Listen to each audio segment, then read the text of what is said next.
Greetings, everyone, to the Swedenborgian online community Thursday interview and discussion. Today we are greatly honored and excited for our chat with Reverend Shada Sullivan. Welcome, Reverend. Thank you. It's great to be here. Thanks so much. Yeah, thanks so much for being on. I'm glad to hear you're excited too. We know that you've been on before, but this is my first time chatting with you. How has it gone in the past? Have we treated you okay? Oh yeah, no, it was great.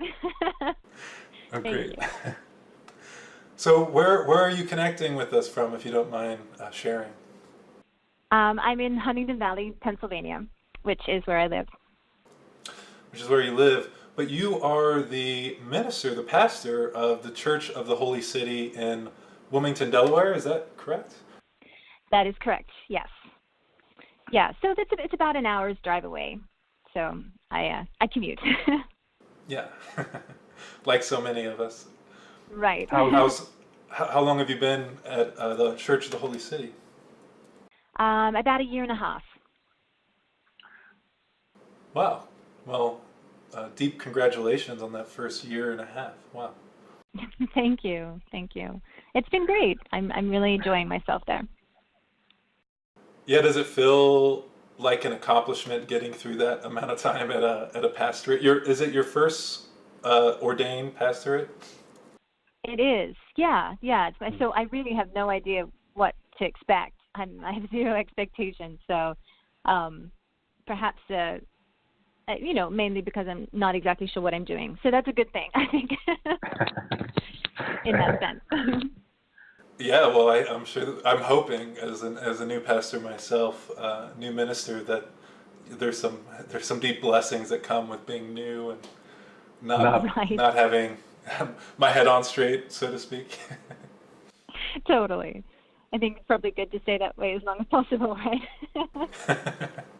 Yeah. So what is that like? Stepping into a role like yours. You mean like a pastor or a first-time pastor or?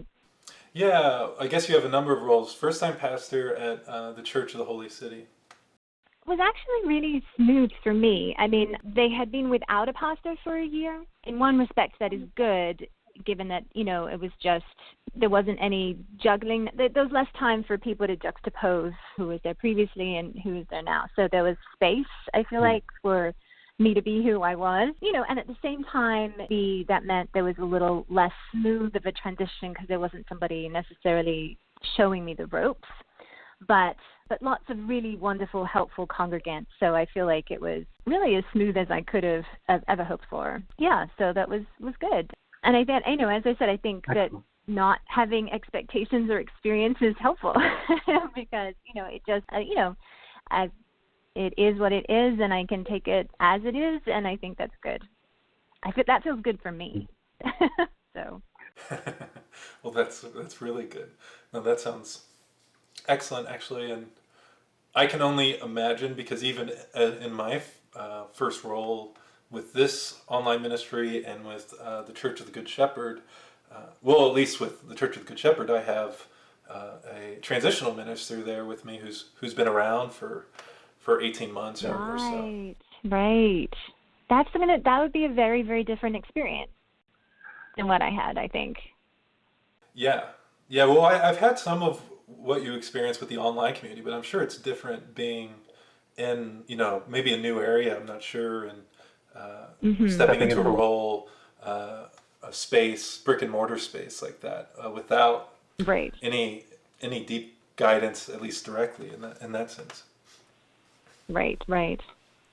Well, so what would you take away from that year and a half that, whatever comes to mind, nothing doesn't have to be too deep for someone in a role, in a leadership role or a ministerial role where they're trying to get their head on straight?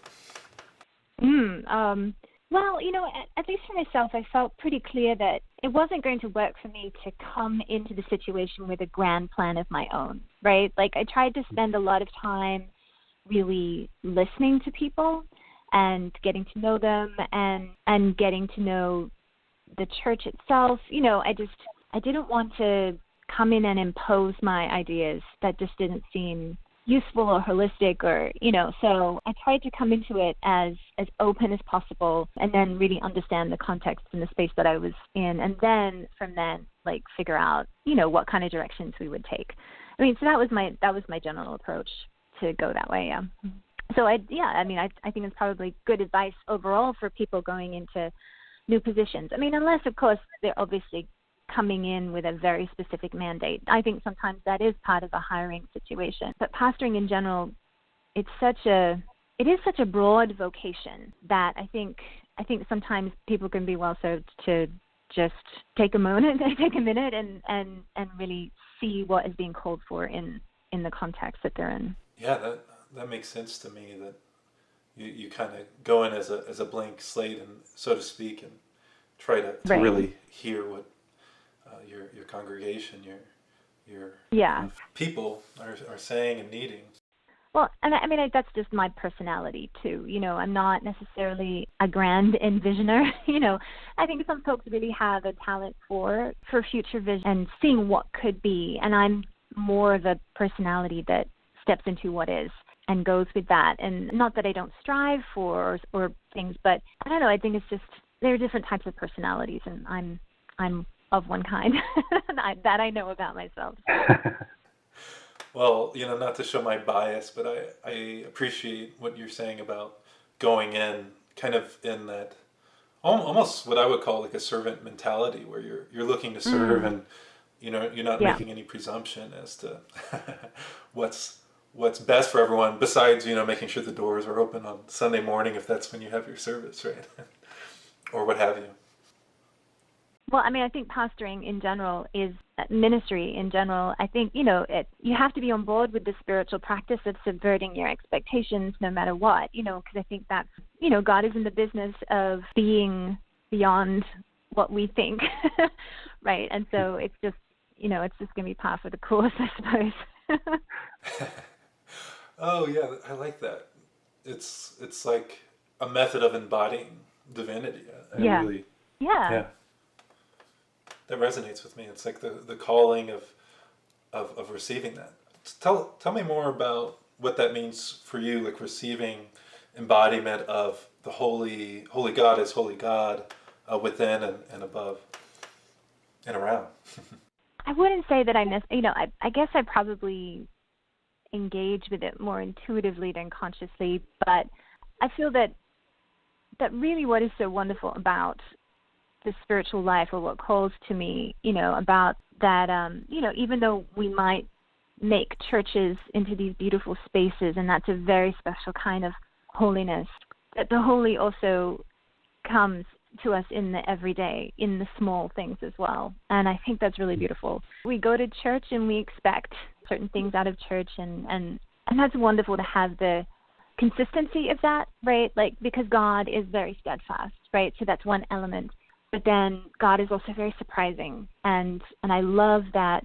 Well, often for me, it's how God shows up in the everyday that is what takes me by surprise. And I don't know why I keep not expecting it. I think I ought to know better by now, but I think it's such a sweet gift. That is grace, isn't it? Right? It's God showing up, and we continue to not expect it. I think making space, even in the smallest of moments, for the presence of Spirit, I think is probably part of what drives, my own call and vocation. And making space, and that is grace. Well, thanks for making me articulate that, because God. Well, no, my pleasure. One of the benefits of this online community is, especially this being within my first year here, a lot of people that I know to reach out to within the Swedenborgian community that I know articulates things, but not always in this kind of setting, are ministers and people in roles such as yours. And I think it's nice to have, well, for me especially, but it's nice to hear from leadership and ask questions that aren't always at the forefront of discussion or church service, right? Right. Speaking of people blessing us, besides you blessing us with your presence, we have a number of people listening live, of course, and just listening, but also people in our chat see. And I want to say hello to you folks. Nice to see you there. And please, if you have any questions for Reverend Sullivan, ask them, and maybe some reflections on meeting her at conventions past. Speaking of convention, I missed your ordination convention two summers ago, and I always hear about how wonderful your ordination sermon was, and I've been searching for it, and maybe if you find it, you can send it my way. But what was that like, being ordained, and what's this group of Swedenborgians like? What is Sweden? What is this group, Swedenborgian? Yeah, being ordained was amazing. It certainly didn't disappoint.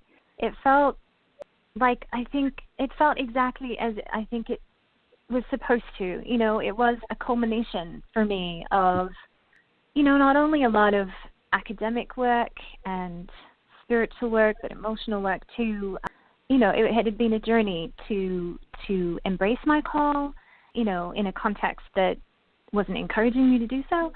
I think back at now, and it just seems like this enormous breath, this big, breath and release of being in a space that I had been called to and finally had achieved.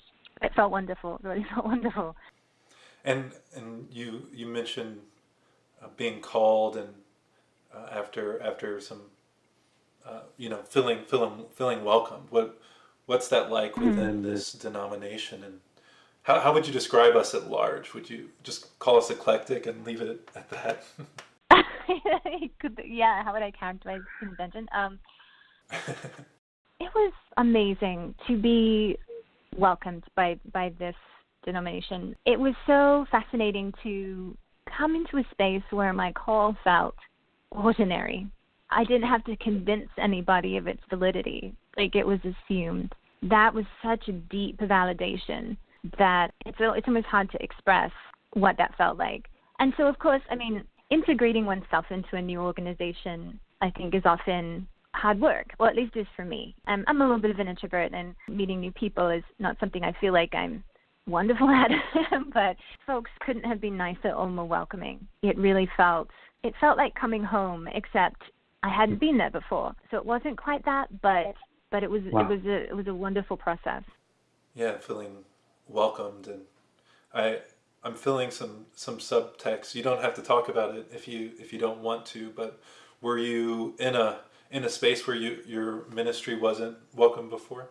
Yes. My basic story is that I grew up in the new church in Australia. And so I did come to Renathan College here in Pennsylvania to go to university, and that's where I met my husband. And, this is a seat of the General Church of the New Jerusalem. So from college, for almost 20 years, no, probably not much, 15, I was a participant and member of the General Church, which doesn't ordain women. And I had been called to ministry, I think, probably right after college, as I was doing a master's degree in religious studies, but didn't feel like I had a path to pursue it. So I went into chaplaincy, and then, spent some time in there, and then had a family, and then eventually found my way back to my call, this time through encouragement from wonderful folks in convention, and found my way into this group of people. So it's so that was my journey. And my journey, what part of it was learning to really feel comfortable in my call, and I guess, believe in myself, that it was something that I was really allowed to do. That's not something I came to in a moment. It took time, and it was an important process. Well, how wonderful that you're in that ministerial role that you felt called to, and I know we are greatly blessed and honored by your presence within our denomination, and excited for your message, your ministry, your connection. I just through the the little bit that we've been in the cohort under Reverend Anna Woofenden together, and meeting you at some of these national events, and chatting with you, it's your spirit is conveyed. You're very wise and kind, and as you said, welcoming. I find many people within this denomination very surprisingly welcoming. Perhaps. Yeah, totally. Thank you. Now, would you? So you mentioned how honored you were coming into this denomination, and how welcomed you felt.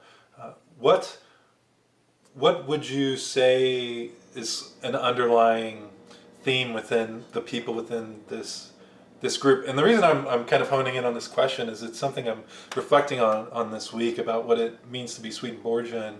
And of course, I normally start this talk or our Sunday talks with, welcome to your affirming interfaith community. But of course, most Swedenborgians consider it kind of a universalist Christianity. So how would you characterize us as a whole? Wow, that's a really tough question. Oh, sorry. I personally tend to be on the universalized Christian sort of side of the spectrum. I really respect interfaith work. I wouldn't say that that's my passion, though. So that's sort of just where I fall on the spectrum. And that's probably a better question. Yeah. So how do you see your Swedenborgianism, or would you even use that word to describe your ministry and your call? I guess this can answer both questions at the same time. Sort of, what I do think Swedenborgians are optimistic people. Like the guiding vision of the church is the New Jerusalem, the coming of the New Jerusalem into the world, right, into the here and now. It is a future event, but it's also a present event. And the Swedenborgians that I've been in contact with, that's just such a really important part of the vision, that the small things that everyday people do can really bring the New Jerusalem into being, right? And I just think that is a incredibly optimistic worldview. And so, that's one way I think I would characterize, Swedenborgian or New Church people as a whole. Well, I love that common thread between what you just said about seeing divinity in the little things and uplifting it and promoting it. And are there any practices that call to you and kind of your own personal life and spiritual work or practice that help you maybe see divinity and help you the little moments? It sounds like just that reflection is a powerful practice for you. Well, for myself, I think trying to at least have some semblance of meditation practice. I mean, I say that with humility. I'm not that great at it, but I think for myself. But I think this is also a human and certainly modern condition, right? That we are so busy and we're so. I know I am often focused on the future. Planning. What am I going to do next? Efficiency, and that. For me, it is very powerful to just take a few moments to not be any of that. And my mantra is just to tell myself, like, be here now, because that's so not what I'm normally doing. And I can notice the presence of the divine in that moment, I think, in a way that is different from other ways. And if I don't have that practice, I won't be noticing it in the same way. And I think I think it's an internal perception that is different from, I guess I'm a sentimental sort of person, and I see beauty in a lot of things with my eyes in the world. I mean, it's terribly easy to see beauty in the world because the world is amazing. It's harder for me to see it internally, I think, and it's just as present, right? And isn't that a Swedenborgian thing, right? The internal and the external corresponding. I have to prompt myself to be present to the internal, or I won't do it. Yeah, I can relate. And often you're saying Swedenborgian are optimistic. I'm often optimistic about my ability to maintain a meditation practice. Right. And I have to have, again, we talked about having no expectations. That is also very important. In spiritual practice, I think, in maintaining it. Yeah, Well, thank you for those answers. And I didn't mean to lay them on you, but well, maybe we might have a few more from our chatsy, so let's see what people are saying. Paige says, yeah, your ordination was at Convention's annual meeting in Westchester in 2017. Paige, I think you were there. Maybe you were one of the ones I heard about it from. Share what that experience was like for you.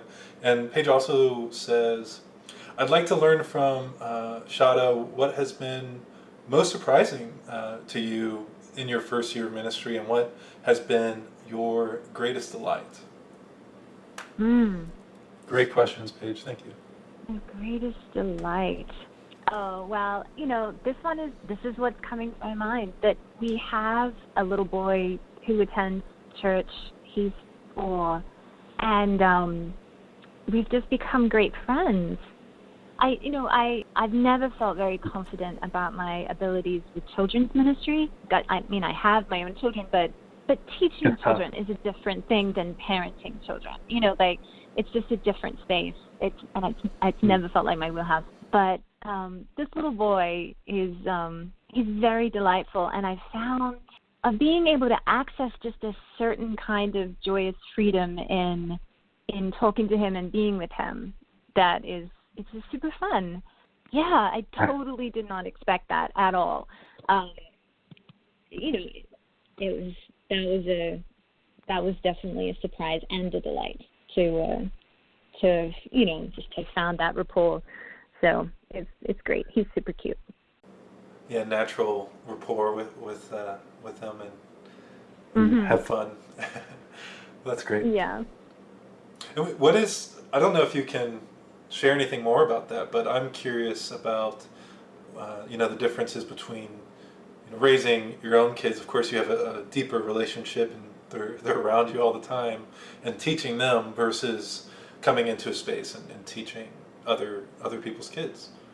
Yeah, well, I have to say first off that I really don't have very much experience in children's ministry at all. We don't have a Sunday school at our church. We don't have enough kids for that. So what I was describing was sort of a one-on-one thing. Sure. But so I don't know how broadly my comments will necessarily apply. but what I feel like I notice is that I'm probably almost more tentative with my own children, because I don't know that I ever fully embraced my role of spiritual teacher with them.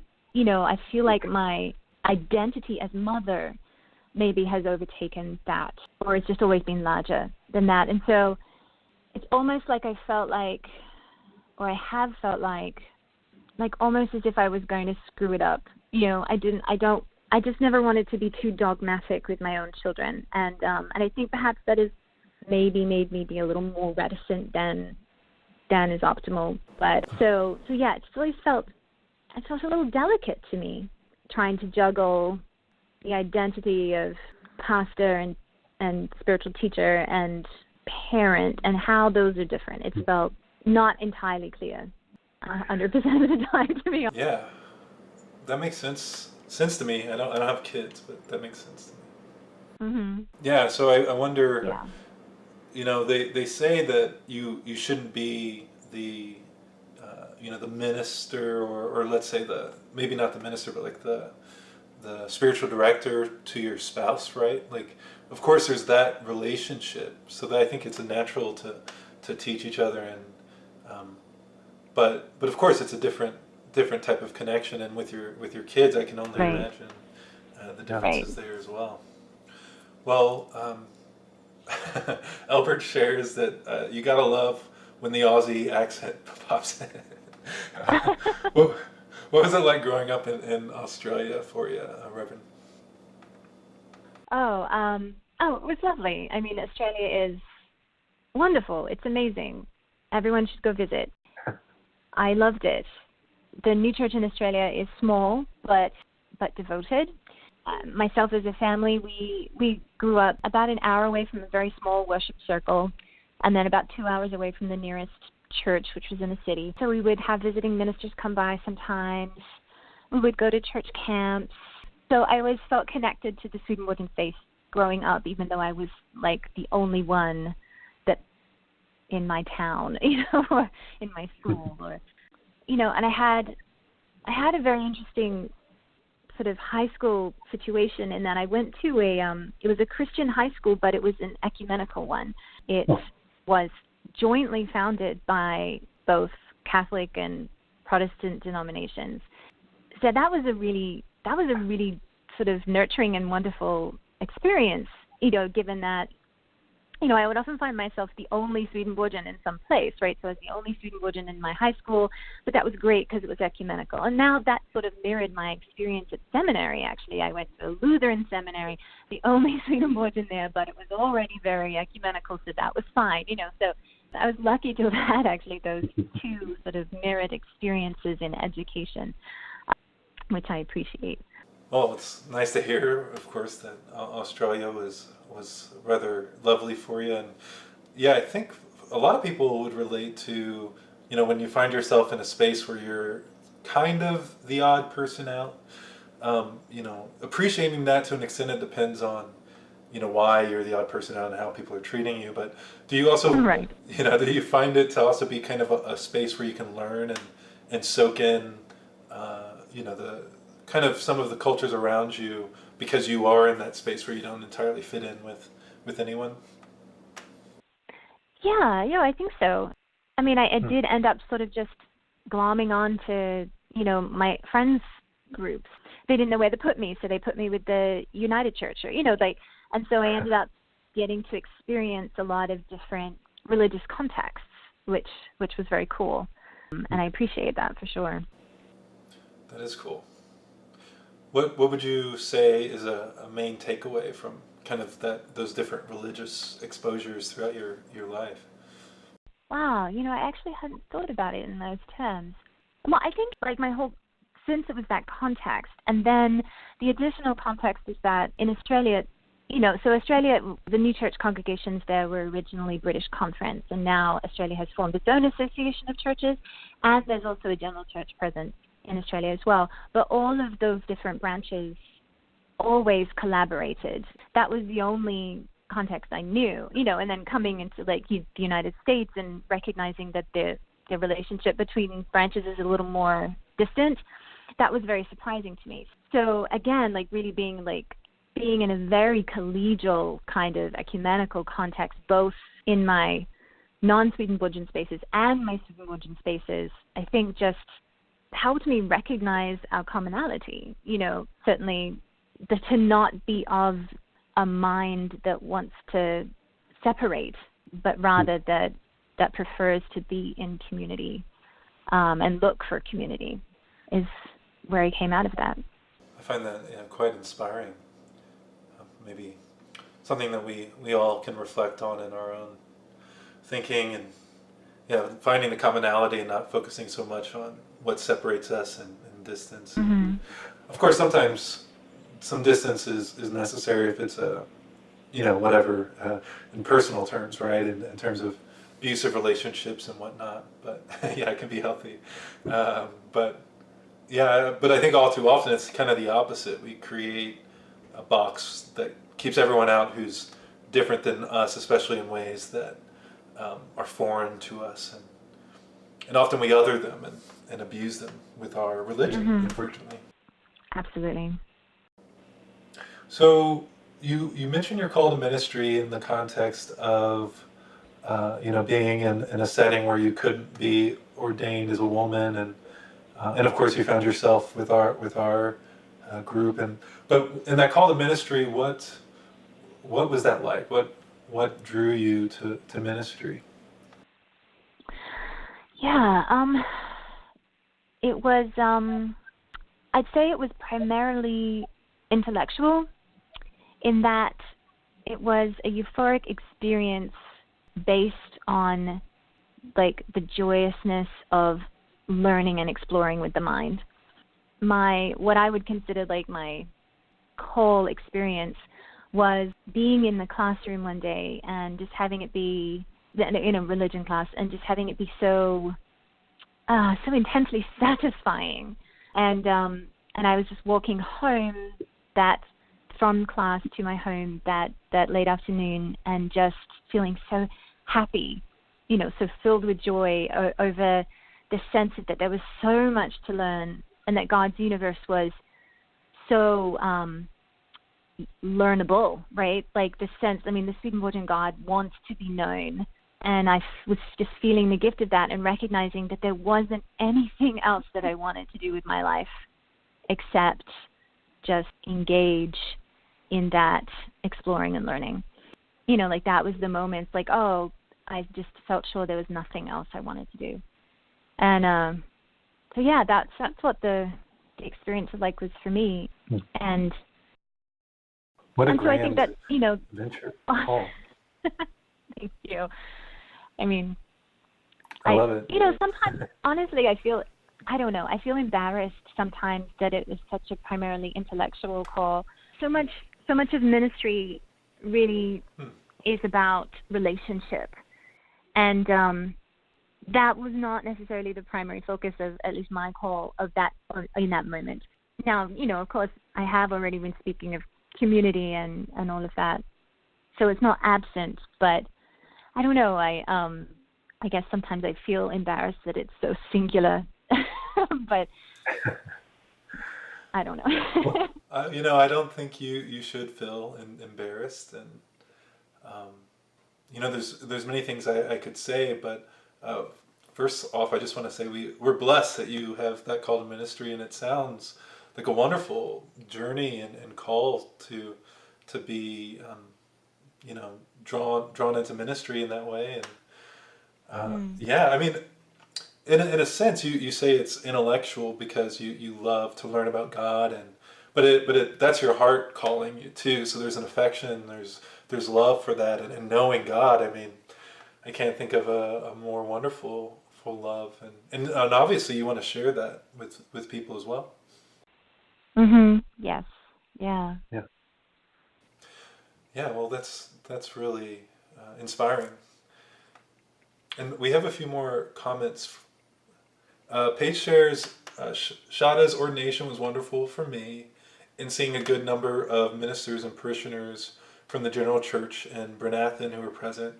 It gave me hope that we may really be able to find creative ways to work together and make Swedenborgianism an even stronger light for the world. And that kind of touches on what you said about being used to, the churches working together.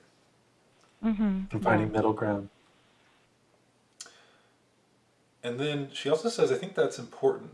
Shada's realization of the different roles, parent to their own children, pastor to a congregation, and the different ages there. And also, it's inspiring to hear how the two denominations in Australia work together. And then Albert shared how he's encountered the General Church in Seattle, but he didn't know of the split at the time, and only as he learns about it now, he's only learning about it now in this period, and he likes to think that the people are not split as the history and theology and abstraction are. Now, what do you think about that? That whether or not the people, it's yes and no. I think I think it depends on your context, right? Like it depends on what you've come to know. I think Brenathan here is its own bubble in a certain way, and it has a certain self-reliance, which I think doesn't predispose necessarily to cooperation. And it's not, and I just, it's not that there's an unwillingness, right? It's just what you end up, what tendencies you end up with due to your context. And I grew up in a context that there was cooperation, or other people growing up in more distant communities that are much smaller, where collaboration on all kinds of fronts is the norm. Yeah, I just think it matters, like what you're used to. Yeah, that rings true for me as well. And Paige says, Shada's discussion of intellectual and feeling call, that is the challenge of ministry. Combining those reminds me of love and wisdom conjoined, she says. Yeah, absolutely. I think that I wouldn't call it wouldn't call it a challenge of my ministry per se, in that I know that I am definitely competent in the pastoral aspects of my ministry. So it's not like I'm laboring under a deficiency, but my affection, as you see, reflected in my call experience, and so I guess the work of my ministry, and I don't mean that like arduously, but like is to keep the wheel turning, right? That to always be reminded to reach outward, and not just inward. And it's the in-breath and the out-breath, just to remember to always keep breathing, I think, is to strive for the balance, I think will be, is just something I try to remember. Yeah, keep breathing. And I think that, many of us, depending on our call, we may not feel called to that out breath in a sense, or the in breath. What is it called? Mm-hmm. Extroversion, introversion, right? Right. But someone in your role, they often say ministers have a mix of both to some degree, introversion and extroversion. Mm-hmm. Yeah, I think I've heard that too. Yeah. I would think that most ministers would probably have to lean into one or the other to, in their own journey, and it just depends on the person. Right. Well, and also, and then learning, right? Learning skills that to round out the areas that don't come naturally, which I remember just being my work in chaplaincy, was particularly an education in learning how to put myself out there in situations I didn't feel naturally comfortable in. There's nothing wrong with the situations. I just mean, to naturally be in the mix is not something I would have done. But there was definitely, a learning curve to that, and an emotional cost to doing that work. But it built up muscles that I'm grateful for, that I needed. And it can be tough to grow some of those muscles, right? Yeah. Yeah.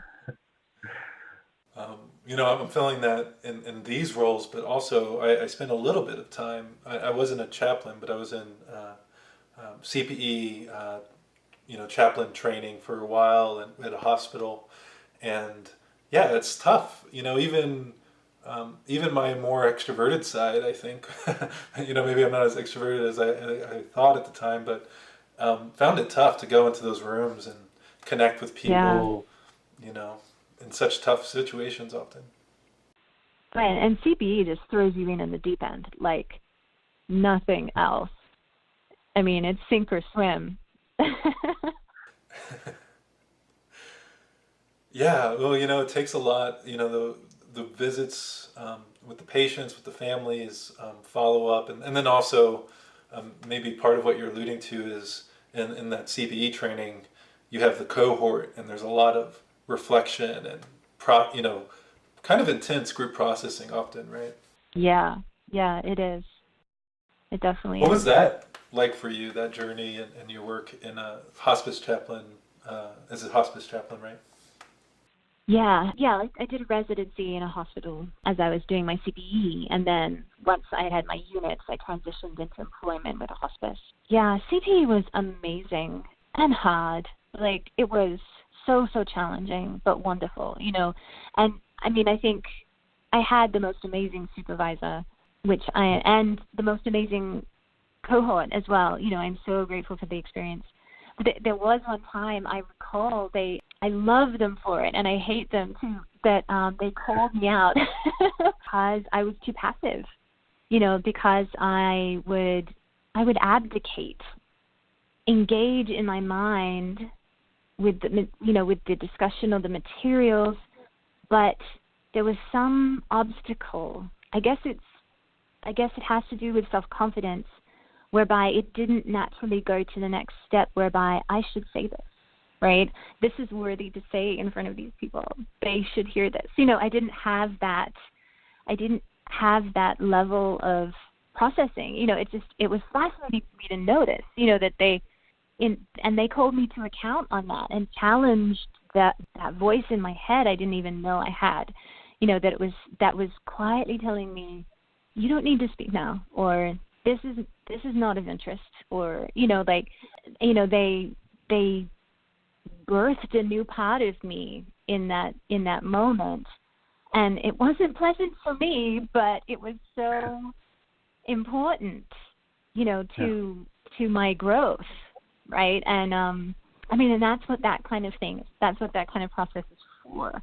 That if you were vulnerable and open enough in the process and in community, other people can see things in you and for you that you might not see yourself, and that's the blessing of a communal process. And so, yeah, but it's still really, really hard.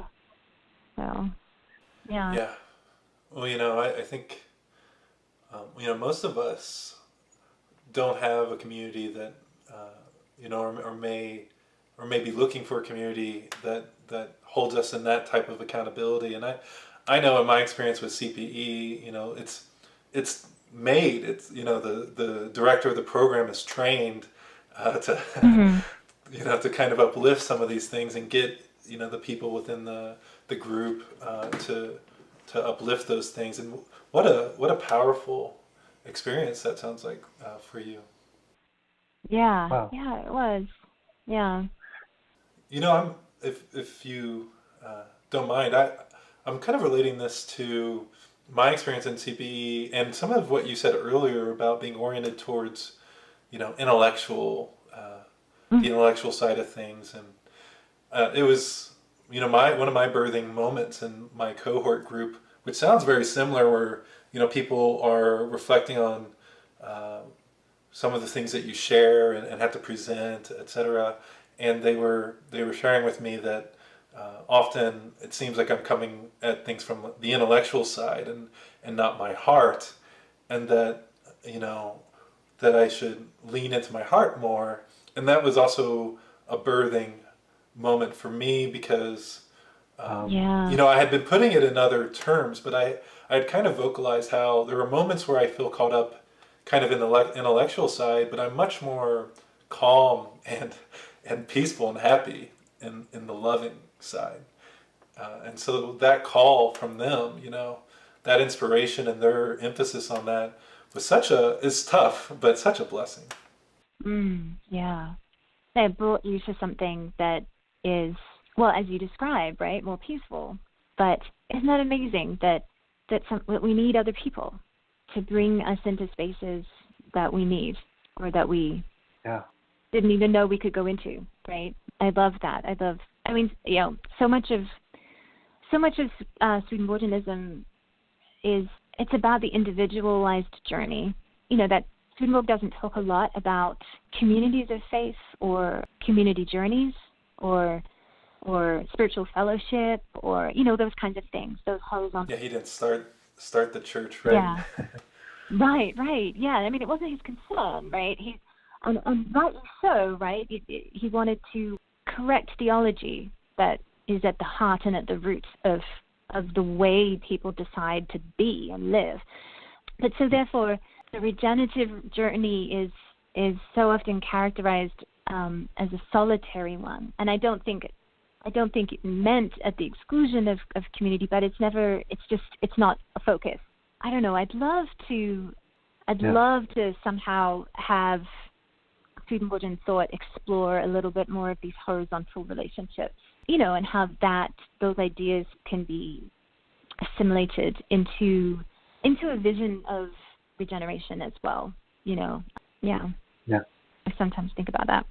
Yeah, how I'm reflecting on what you mentioned, regeneration, and when I think of regeneration, I think of kind of Swedenborg's idea of how the Lord, works in our hearts and our minds to kind of, turn us more towards, heavenly qualities, loving qualities, wise qualities. How would you relate that to what you were just talking about? Well, I guess it's like if regeneration has to be a product of relationship, right? A relationship of ourselves and God.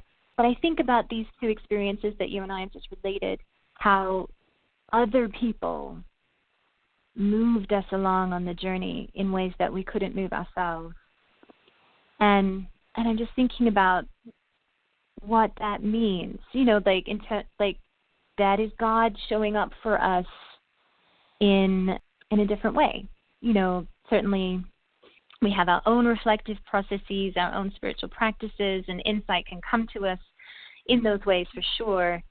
And then there are times where our own efforting brings us to a limit, and I'm really taken with this sense of that we can't do it alone. I mean, I guess it's as simple as that, but that feels kind of scary but wonderful, Yeah,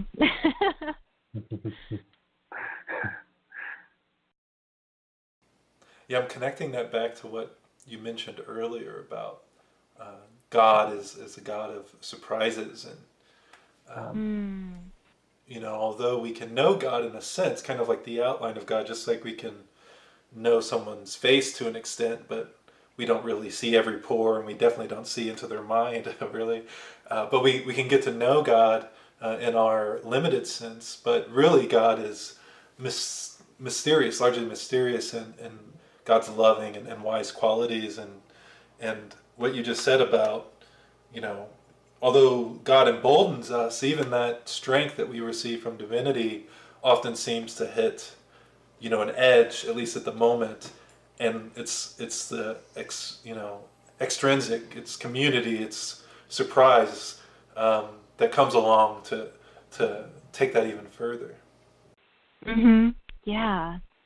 Well, I mean, who are we to limit God and how God works? I mean, it's wonderful how many plans God has. I mean, we often speak of God's plan, but certainly God has so many plans or contingencies or ways that it's wonderful.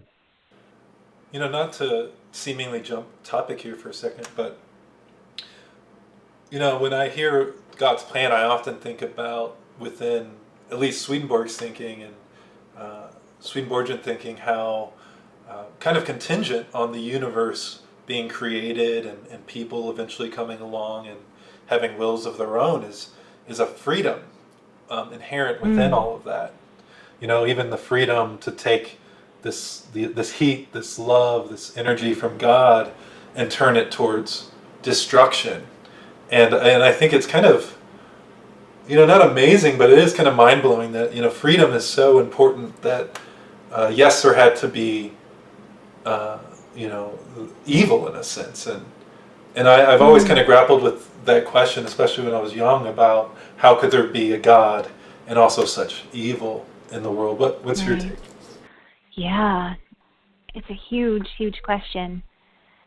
Something that I do struggle with around the notion of freedom recently, that I don't think it's ever quite as pure as Swedenborg imagined or wrote about it. Swedenborg writes about this very kind of classical liberal notion of freedom in a person, but I think we all understand, or are coming to understand more and more, how individual contexts interact with our abilities to act freely. Obviously, we think about things like mental illness, but also circumstances, war or poverty or oppression.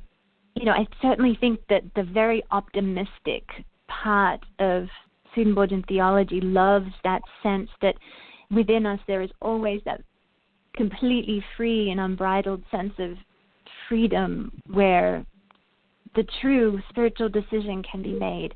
And I do believe in that, but I also wonder, to what extent all of this externality impinges upon our freedom, and what do we do with that question? I don't have good answers, but that is what I'm grappling with right now. And so how evil plays in with that, well then, I don't know then, right? Because the whole question of evil, essentially how evil is appropriated, does depend on the question of freedom, which doesn't seem 100% clear to me at the moment.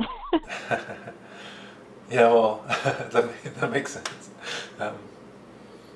I'm curious, like, yeah, Swedenborg talks about freedom and often this, as you said, a kind of a liberal stance on it, or a kind of a general stance. But also, yeah, as you're saying, we're limited by our scope, almost like a sphere of finitude, right? Like we can only do so many things and think so many ways. And Swedenborg also, I think he mentions how often our freedom is just the appearance of freedom, which I find interesting. The only one with true freedom is freedom in like divine love for everything, and everything else is just kind of a hologram of that, even the freedom itself. Right. I find that fascinating. Yeah, it's maybe some people in our chat see have some answers for us. Please share if you do.